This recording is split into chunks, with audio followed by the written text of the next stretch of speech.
మీరు ఎవరిని ఆరాధిస్తారో మీరు వాళ్ళలా తయారవుతారు.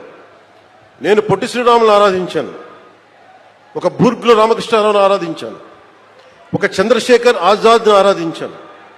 నేను క్రిమినల్స్ని ఆరాధించలా, దోపిడీ చేసేవాడిని దగా చేసేవాడిని నేను ఆరాధించలా, హక్కుల కోసం పోరాడే వాళ్ళని ఆరాధించాను.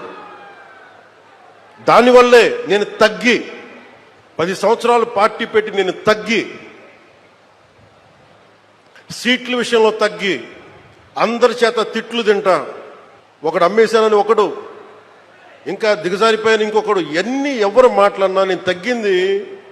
మీకు నేను ఈ నీటి సాక్షిగా చెప్తున్నాను, నేను తాగే నీళ్ళు సాక్షిగా చెప్తున్నాను, అమరజీవి జలధార సాక్షిగా చెప్తున్నాను. రాష్ట్రానికి మంచి జరగాలి, మీకు మంచి జరగాలని నాకు స్వార్థమే లేదు. నాకు జీవితకాలం వాటర్ బాటిల్స్ కొనుక్కొని పెట్టుకోవచ్చు.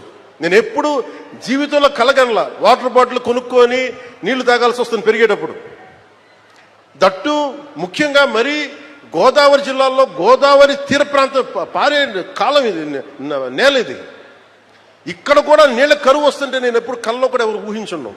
ఒకసారి మీ ఇంట్లో మీ పెద్దల్ని, మీ తాతల్ని, మీ అమ్మల్ని అడగండి, మీ నాన్నగారిని అడగండి, వాళ్ళు చెప్తారు ఎప్పుడు ఊహించున్నాం.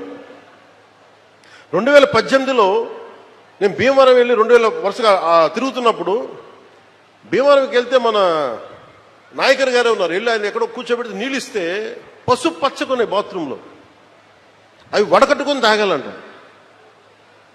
నా తల తిరిగిపోయింది. నాకు ఏమైపోయినాయి అంటే భూగర్భ జలాలు కలుషితం అయిపోయినాయి. ఒకవైపు నిండు నది గోదావరమ్మ పారడం ఏంటి, ఆర్థర్ కాటన్ కట్టిన బ్రిడ్జిలు ఉండి అన్నీ ఉండి ఈ ఆక్వా పొల్యూషన్కి మొత్తం భూగర్భ జలాలు కలుషితం అయిపోయినాయి అంటే నవ్వాలా ఏడవాలా నాకు అర్థం కాల. అదే మీరు చూడండి, ఈ రోజున దాదాపు 7,900 తోటి మనం ప్రారంభిస్తున్నది. నిజంగా మనకి నీళ్లు కలుషితం కాకుండా ఉండుంటే ఎన్నిటికి ఉపయోగించేవాళ్ళో మీకు తెలియదు.